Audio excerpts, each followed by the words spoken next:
It's Monday, Parshas Bamidbar, and it's Chuf Dalet Iyar Tufshin Pai Vuv. My name is Gershy Schwarcz, and I'm here to serve you the news of the last 72 hours, May 11th, 2026. Your daily report of the news of the last 24 hours, powered by Yiddish24, provided to you by The Click. Ha-yoim tishu ishloishim yoim shaim chamishu shuviyos v'arbu yomim lu oime netzach shebi yesod. Today's episode is sponsored by Ring and Go. You just have to ring and then go. Any electronics you want. Ring and Go is your place. And as well, obviously, don't forget, Ura 732-719-2060. You can go to uraauction.com and get yourself the prizes. I'm floating in those. Also, if you can't really click this, but if you go on my website, onlinenews.com, it will lead you to Yiddish24. You can listen to an interview in Yiddish that I had with one of the coordinators of Torah Mates. All right, and as well, we have the other sponsors. We'll mention them soon, later in the episode. But first, how about we start with some Trump originals? Let's play the trumpet. Shall we play the trumpet? I'll play some videos. Unacceptable.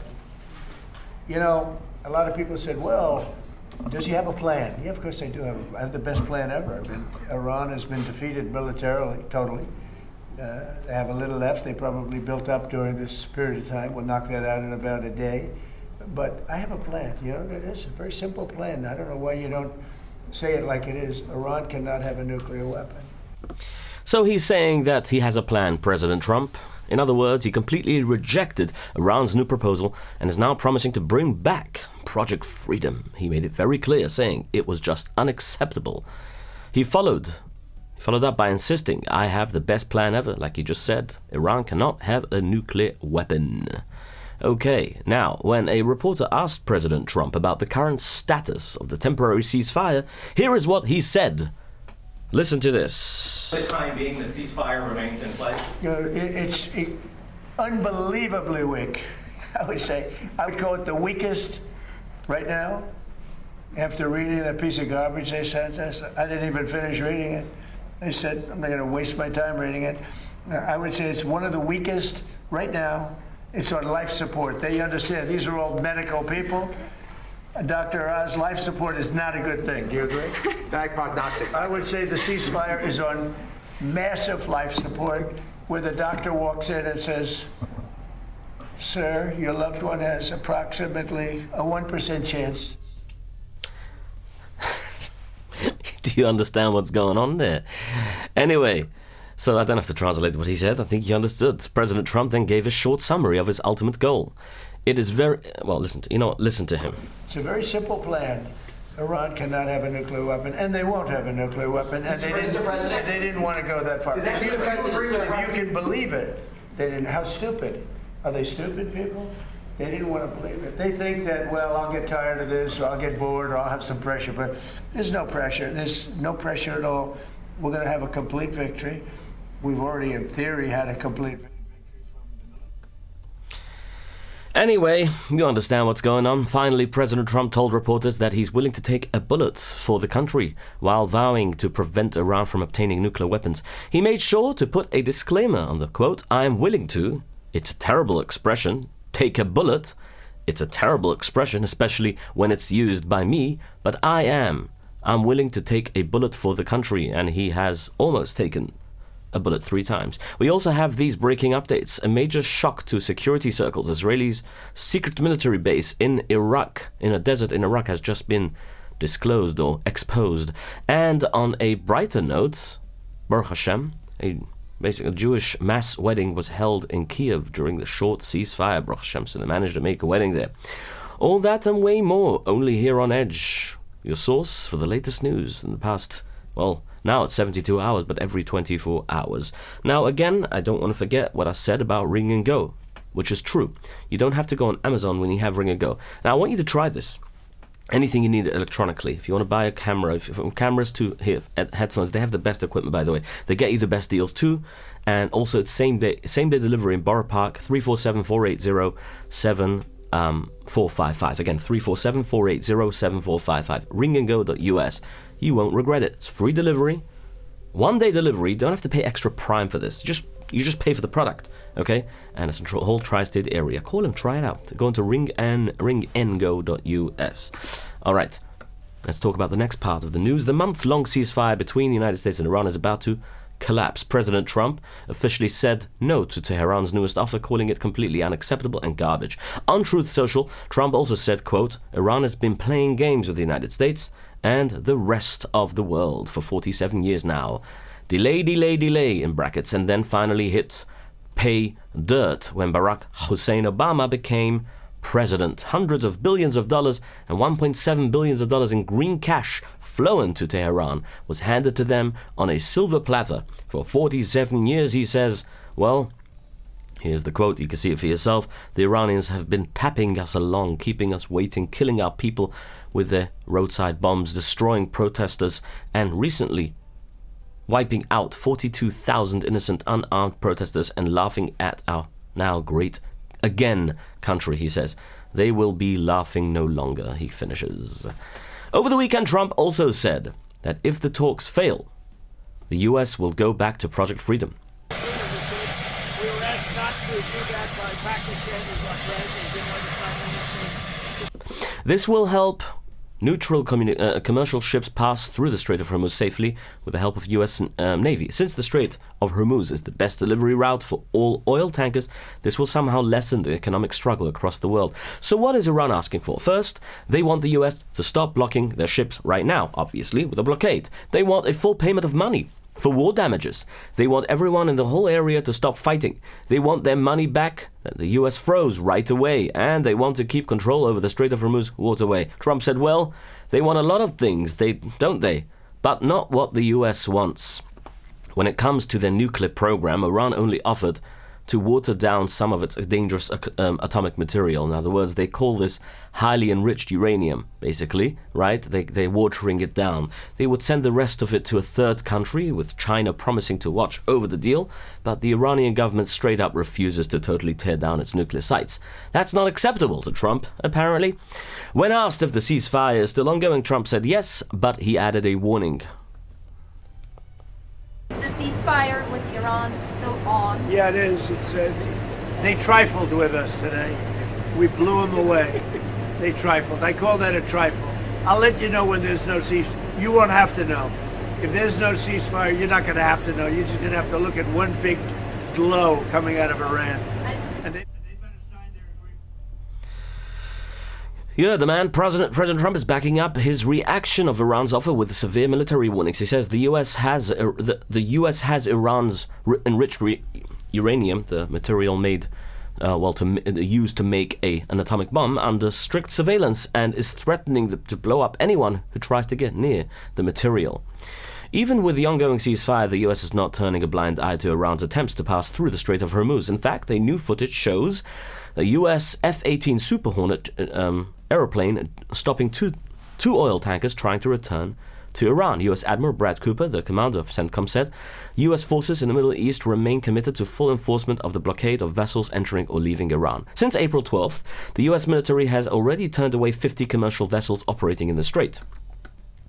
Now, let's talk about Ura, shall we? Gewinnen de Lottery. De chances zijn alsof we treffen naar parking in Borreparkeer of Jant. Gewinnen met Ura. Dus schon alsof we treffen naar parking in Thames River of Greenham Dienst. Ik blijf finish. Freek $5. $5? Ja, sure. Nou, voor $20. Against you mortgage payments. Gedekt. 100.000 in cash. Laag zit hier in cash. A luxury vacation.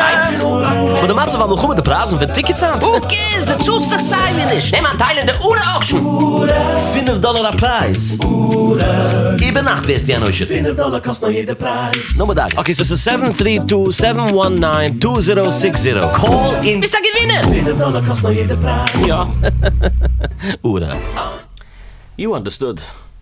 If you didn't, if it's in Yiddish, then you simply understood that Ura is offering right now you to win over $700,000 of things just with $5. So go on to uraauction.com. Okay, now back in Washington, politicians strongly disagree about how the president is dealing with the war. Obviously, Democratic Senator Jack Reed said Trump is struggling and messing things up, making the fighting worse. And other Democrats said that he is suffering from dementia. But Republican leader Lindsey Graham told the president to completely stop the talks and use the military force to open the Strait of Hormuz again.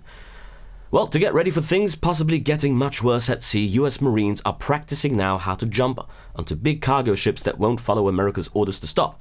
Their recent practice involved Marines sliding down ropes from Seahawks helicopters on top of USS Tripoli. All right, to listen to this interesting story now. Israeli Prime Minister Benjamin Netanyahu says, on a meeting that he had with CBS, 60-minute meeting, he says that the war won't stop until Iran's terror groups and nuclear systems are completely defeated. During the talks on CBS's 60 Minutes, Netanyahu was asked how Israel plans to take away Iran's stored enriched uranium. He just said, you go in and you take it out. That's it, simple, right? The Prime Minister also showed a big change in how the US and Israel work together. He says he plans to slowly stop taking the $3.8 billion in yearly American army help over the next 10 years, bringing the total down to nothing. Talking about Iran's leaders, Netanyahu said, well, he doesn't want to rely on the US support. Talking about Iran's leaders, Netanyahu said he thinks the new supreme leader, Mustafa Khamenei, is alive but is hiding in a strong bunker. He believes Khamenei does not have the power his late father, Ali, had. The Israeli leader also agreed that he and others are partly to blame for the October 7th attacks. He admitted Israel has had trouble fighting the world's information war, obviously. Trump and Israeli Prime Minister Benjamin Netanyahu also had a phone call yesterday on Sunday. They talked about the strong relationship between the United States and Israel. They talked about Iran's response to a US plan to end the war, obviously the garbage deal, right? President Trump confirmed today that while he found the conversation very nice, he stressed that these critical Iran talks are his situation and not everybody else's, refusing to specify whether he plans to continue diplomacy or move towards military action. Iran and Saudi Arabia's foreign ministers, Abbas Araghchi, who flew over to Saudi Arabia, talked on the phone about the latest US-Iran diplomatic efforts. They discussed how talks between Iran and the United States are basically continuing but falling apart, even though tensions in the Middle East are still high after recent conflict at a fragile ceasefire. I don't know how much power this Abbas Araghchi has, by the way. This was their second phone call in 24 hours, showing that they are closely following the situation. The talks are being helped by other countries like Pakistan, I guess because they had a little bit of tension. Saudi Arabia's national oil company, Saudi Aramco, is going around the blockade waterways completely. They're making some sort of a decoy. The company reported a 26% jump in first quarter's profits by pumping oil through a key land pipeline, which has now reached its fullest point. Still, Aramco's CEO warns the world market that they face a long break in supply with 1 billion barrels of oil already lost to the fighting. Meanwhile, Iran's money troubles are even getting worse by the minute. So that's why the Americans are thinking, well, we don't have to attack them because they're falling apart from the inside. The country is storing extra oil in old tankers. So now leading basically to at least 2 possible oil messes floating near Karg Island. So there's leaks and it's terrible, the situation, if you understand. People who are against the government inside Tehran report a strict internet ban and a huge amount of mental pain under harsh government control. Well, for 72 days, no internet. More than 40 nations are sending their military leaders to a big meeting on Tuesday to talk about the problem continuing right now with the ships sailing the seas in the Strait of Hormuz. Britain and France are holding this meeting to figure out what to do about the way the ships are being stopped. Well, Britain is also sending the Royal Navy warship, that's a fighting ship obviously, to the area to keep the trade oil tankers safe, to help Trump with his blockade without saying I'm helping you, right? The Iranians, warned that if British ships are there, they will fight back with their military right away. A secret deal to remove the enriched nuclear material from Iran has failed. Russian President Vladimir Putin says the United States stopped a deal that would have moved the uranium to Russia. Speaking at the Kremlin, by the way, a 3-day ceasefire has fallen apart, just saying, after the first day, I would say. Yesterday, it was the second day. Speaking at the Kremlin, Putin said Washington ended the previous agreement that insisted the material be placed only under American control. The huge economic damage and the constant fighting will be the main topics discussed in Beijing this week. President Trump is going to China for a big meeting with President Xi Jinping. China still buys the most Iranian oil. Because of this, people think Trump will really push Xi hard about world trade and their nuclear disagreement. China has a lot of power in the crisis right now, since it is the main country that buys things Iran sells and gives them money. The world fuel shortage is causing big problems for India. Prime Minister Modi is asking everyone to stop buying gold altogether, potentially for a full year. He also wants citizens to work from home and avoid any trips they don't need to take. This is all to save fuel as prices are climbing way too high. John F. Kennedy's grandson, Jack Schlossberg, is teaming up with Bernie Sanders to stop weapons from going to Israel. Schlossberg is currently running for Congress to replace Representative Jared Nadler. Schlossberg says he supports blocking arms shipments, arms embargo to Israel. He is also claiming that the United States has already lost the war in Iran.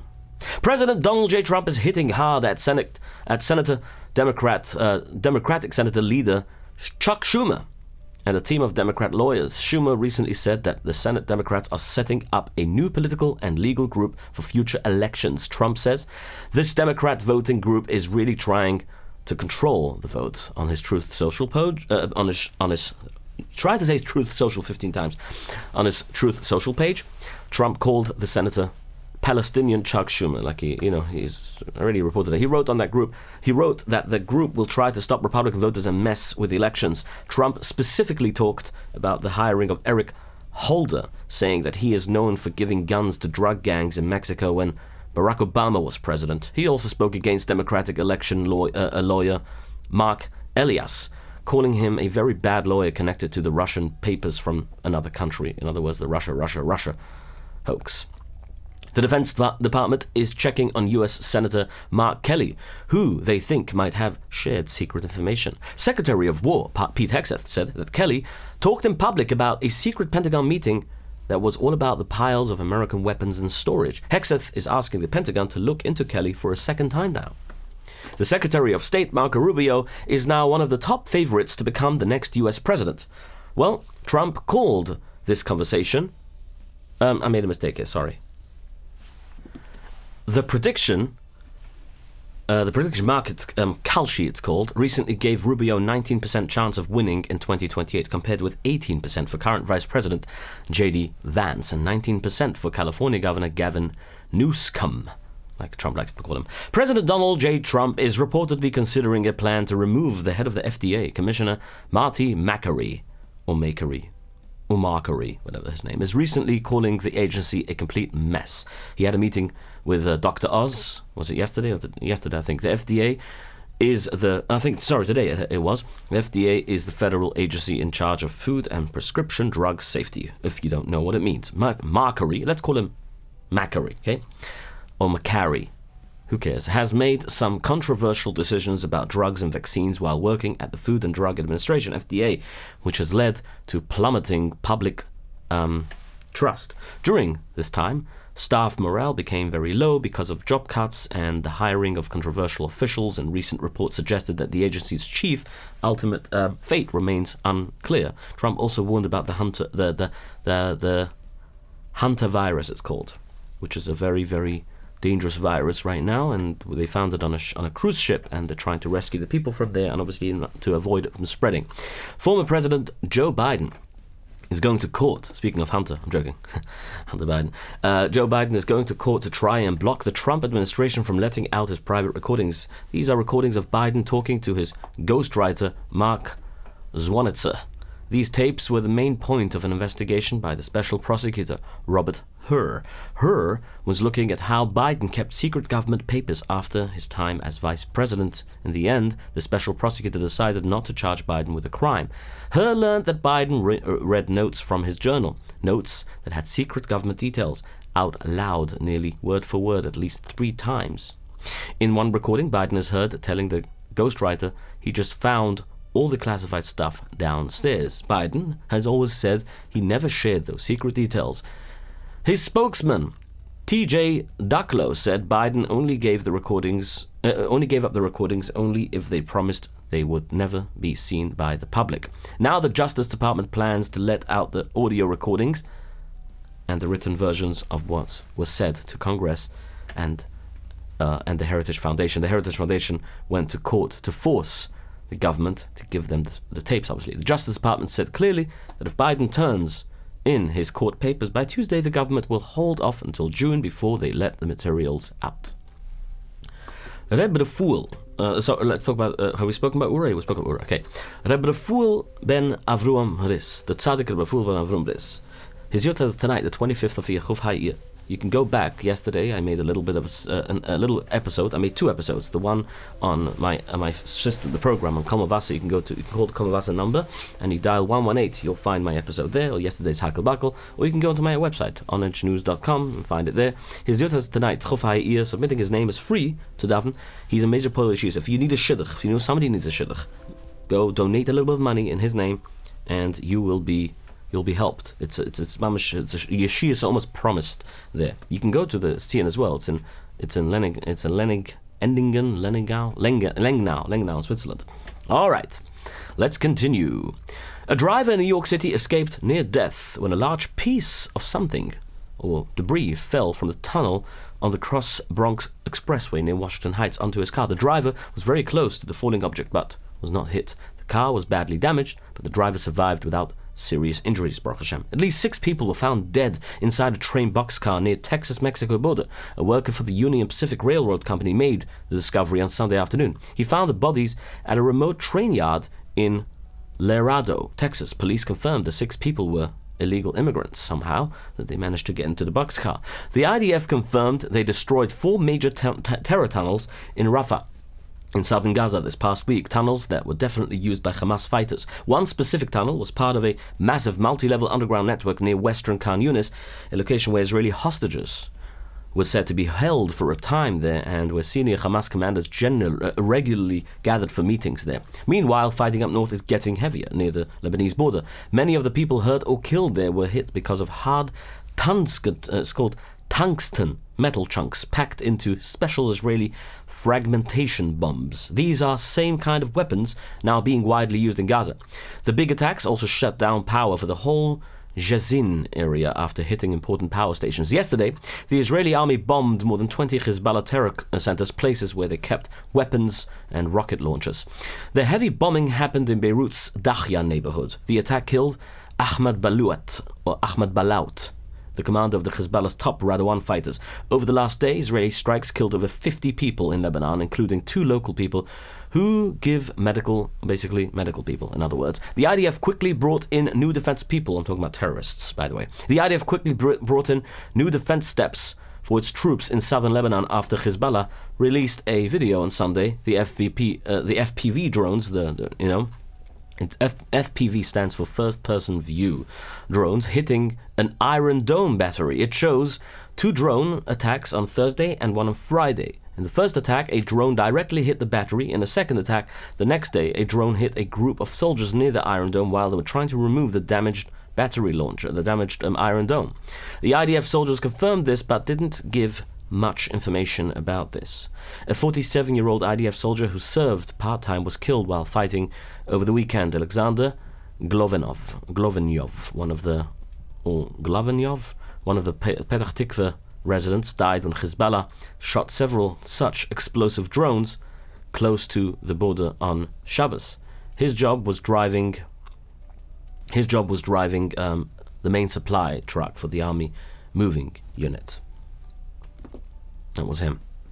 The small drone near the small drone near let me start again. The small drone war near the border keeps causing problems for both sides. Hezbollah, like I said, recently hit the Iron Dome missile defense site there, and they used simple drones, like cheap drones flown directly by a person, which gets around the army's normal system for blocking and finding airborne items. To deal with this constant danger from these bomb-carrying flying machines, the IDF is now putting out fake military people, dummies. These dummies are meant to fool the drones coming in, so they hit the fakes instead of hitting the real soldiers. A secret Israeli military base is operating deep inside the Iraqi desert for training. Iraqi officials are worried because a foreign army is operating inside their borders. This base is not a permanent building, however, it is made up of tents and is used by helicopters carrying Israeli commando forces there. The location was set up to prepare for a very specific rescue mission, obviously. Soldiers used this site to train for a scenario where an Israeli fighter jet gets shot down in enemy territory. New posters were put up All over Yerushalayim, these posters offered money to Yidden who were hit and injured by police while going to Meron and Lag BaOmer. These signs say that anyone who got hurt or whose stuff was damaged by police officers will get 1,200 shekels compensation. This happened obviously after police put strong rules and limits over the Tzion Harashbi on Lag BaOmer, and officers stopped many people from getting up the mountain. And we have many reports that police used violence against those who tried to push their way through. The posters promised this payment for anyone who can prove they were hurt by police during this Lag BaOmer situation. Military police came at night to the home of a yeshiva student, a Talmud, from the Gershy community in Dimona to arrest him, but he didn't open the door. Other students gathered to protest, and the police left without making the arrest in the end. This is part of several recent attempts to arrest yeshiva buchurim across the country. Last weekend, 17 students were sent to military prison for refusing to join the army. The military police said they are still looking for people who avoid conscription and are using different tricks, like pizza deliveries or, to find and arrest them. Police in Chulon, in Israel, arrested a man who is suspected of stealing many mezuzahs from homes in Chulon and Bat Yam. He was found in an apartment in Yaffo after a police investigation. Police say he is 25 and he's a legal worker from Hebron. He was also found with several mezuzahs that were taken from door frames that he actually stole. He will stay in custody while police continue their investigation. The suspect is a resident of Hebron, obviously. Police describe him as an illegal infiltrator. That anti-Jewish idiot on YouTube who has been causing so much worry in the Orthodox community, Tyler Oliveira, got stopped cold today. Oliveira has been putting out a lot of nasty, hateful videos against our frum communities, first in KJ, then Lakewood, Monsey. He even pushed his lies on Tucker Carlson's show, by the way, recently. Hasn't yet been aired, but he did not make it past immigration in Israel. The Israeli government denied him entry, or denied him the chance to even step foot in the country right when he landed, confirming reports that he was sent right back home. Sources say the swift rejection happened after activists spoke directly to ministers. Iran is increasing its attacks across the region. A planned wave of Iranian drones hit the United Arab Emirates, Qatar, and Kuwait on Sunday. Kuwait's army stopped several drones at sunrise, while the UAE military shot down two other drones coming straight from Iran. In Qatar, a drone hit a cargo ship just northeast of the Mesaid port, it's called. These attacks follow a similar incident last week when two unknown flying objects badly damaged the engine room of a South Korean cargo ship. Saudi Arabia strongly spoke out against the weekend drone wave from Iran. Some people inside the kingdom are publicly telling the Saudi government to stop just playing defense and start playing offense. Two Saudi journalists, Abdulaziz Al-Khamis is demanding the country to take a much tougher military approach against Tehran. Inside Iran, the country's air defenses shot up in the sky late last night, Sunday night. This happened over the southwestern Khuzestan region. The army, the Iranian IRGC, says they shot down an enemy spy drone over the cities of Aves and Dezful. Well, they didn't even give specific details about who the enemy is or who that drone was from. The leader of Great Britain, Prime Minister Keir Starmer, is struggling to hold on to his job. Obviously, many people struggling to understand why. I'm joking. Many people in his own party are now rising up against him and trying to get him kicked out. This fight started because the Labour Party did very poorly in recent local elections. Now, about 40 Labour politicians, members of Parliament, are shouting that he must quit. Several other big rivals are already getting themselves ready to try and grab his job, even though the polls this morning asked if he should just leave. Starmer says absolutely not, and he is set to give a major speech today. Well, to try and save his own skin, his own job. He's promising to take much bigger steps when it comes to the economy, power and military and dealing with Europe, obviously. The UK Conservative Party is promising big changes if they win back control of the government. Party leader Kemi Badenoch, who is a good friend of the London Jewish community, by the way. Yeah, Kemi Badenoch, or Badenoch, whatever. Can't pronounce her name. Sorry about that. Showed that she... Why am I trying even, right? Showed what she calls a different plan for the country, saying exactly what the Tories will do if they get back in charge. The biggest promise is to quit a major European deal called the European Convention on Human Rights. This is a European law that has stopped the UK from using its own rules about borders and safety. Badenoch also promised to start drilling for oil and gas again in the North Sea to make more energy, to bring more energy right into the UK homes. Her plan promises to use stop and search 3 times as often. This means police can stop people on the street and check them for weapons. London police who fight terror arrested a man 45 and a woman 52. They were arrested because police think they planned to start a fire. They wanted to burn down a building in the Whitechapel neighborhood that used to be a shul. The people looking into this case say someone set fire on purpose last Tuesday, very, very early in the morning. It only lightly burned the building's gates and a lock before the fire stopped. Right now, Yidden in the UK are facing a huge amount of hate. Community leaders are calling it an epidemic. To speak out against this hate, a very big protest was held Sunday afternoon yesterday in Downing Street outside Keir Starmer's home, where the British Prime Minister lives. Obviously, up to 20,000 people showed up for the protest. While people were speaking, they told the crowd that hurting Yidden is a real danger in the country, and basically,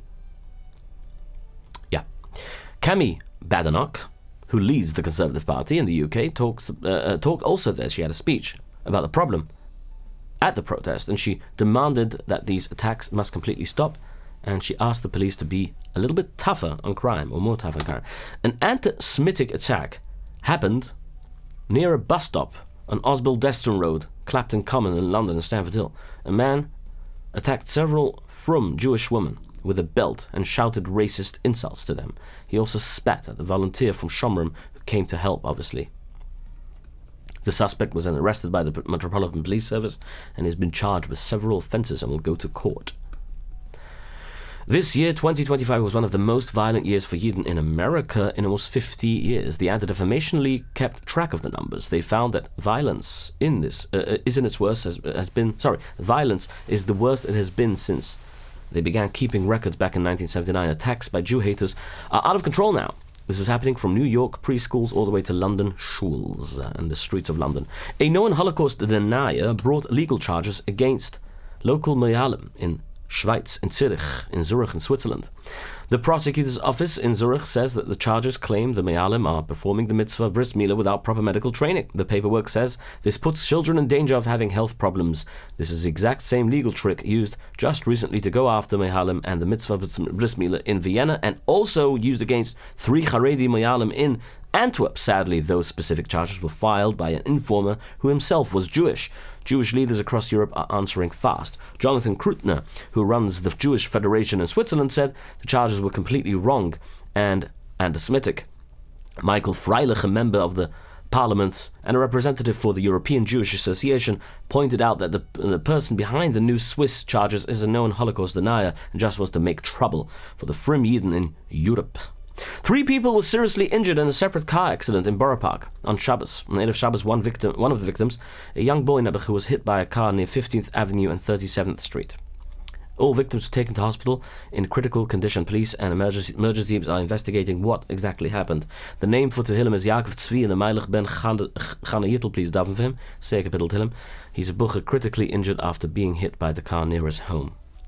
Hundreds of Baba Chassidim in Borough Park gathered on Sunday morning for the funeral, the levaya of an elder of the Baba Chassidim worldwide, Harav Chusad Reb Hershel Meltzer Ulav Shulam, passed away over Shabbos at 104 years old. He kept a clear mind until this very last day. Reb Hershel was born in the city of Kashnov. I don't know the name, whatever. He merited to be 104 years old, to be with the holy Rebbe and author of the Kedushas Tzion, Hashem Yikadoman, who actually gave him a blessing for length of days and years during his times after the war. He continued to stay close with the Rebbes and of the Rebbes of Bobov, including the current Grand Rebbe of Bobov Shlita. The funeral took place in front of the great Bobov's Medrash led by the Bobov Rebbe. He was taken to a Beis HaChaim in New Jersey for Kvira. Abraham Foxman, a Holocaust survivor, who led the Anti-Defamation League for nearly 3 decades, has died at the age of 86. ADL is a major Jewish civil rights group in the United States. Foxman served as the national director of the group from 1987 until he retired in 2015. After stepping down, he held the title of national director, basically. He had the title of national director emeritus. Jonathan Greenblatt, who took over the organization after Foxman left, called him an iconic Jewish leader and a passionate advocate for the Jews in Israel. Israeli President Isaac Herzog also released a statement calling him a human and a friend. Billionaire donor Reb Levi Levayev is promising $50 million every year. The money will help Bukharian children move out of public schools and into Jewish Torah schools. Levayev spent the last few days visiting Queens, New York, where he visited many of the Torah schools and the groups he started for the Bukharian communities. While he was there, he held a groundbreaking ceremony for the new building for the Or Chana Girls' School from Chabad. He pays all the bills for that school, by the way. Last Wednesday, he also met with local rebbes and teachers at the main office of Merkaz Yehuda Bukharia. That is where he officially announced this new money program. Speaking of this is exactly what URA actually does. They take out children from public schools, by the way. So, yeah, the auction is happening, so you better go check it out. Go check it out. Gewinnen the lottery. The chances are we treffen a park. Alright, you already heard that. Why am I doing it again? New York State Police dressed up as construction workers on the Thruway last month. Operation Hard Hat, they called it. Which was made to catch drivers breaking the rules, issued a total of 967 tickets. This included 401 for speeding and 138 for distracted driving, and 160 for breaking the move over law. The goal is to make roads safer for its workers and its drivers. So if you were one of those victims, let me know. Interesting to hear. I want to hear firsthand. For the first time since the war began, a mass Jewish wedding took place in Ukraine, capital Kiev, during the ceasefire with Russia. This brought together couples ranging from young newlyweds to elderly partners who had lived together for decades. The Jewish Community Center, based in Menachem, organized this weekend ceremonies for Yidden of all ages. Among those married during the brief window of peace was a 92-year-old couple who also joined. And that's our news roundup for today. For the past 72 hours, again, my name is Gershy Schwarcz, and I'm pleased to be a host here on Edge. But before we do this, let's not forget Protobyte. Protobyte is there for you when you want to build custom-made software. 347-354-1237. You have Wise Capital Group there for you when you need to borrow some money for an investment. Any future investment in real estate, Wise Capital Group has your back. And as well, Arrive Express 845-622-1111, 845-254-1111. Okay, my friends, I wish you all the best of luck. Hatzlacha Rabbe, and continuous Hatzlacha, obviously, in everything you do. Your daily report of the news of the last 24 hours, powered by Yiddish24, provided to you by The Click.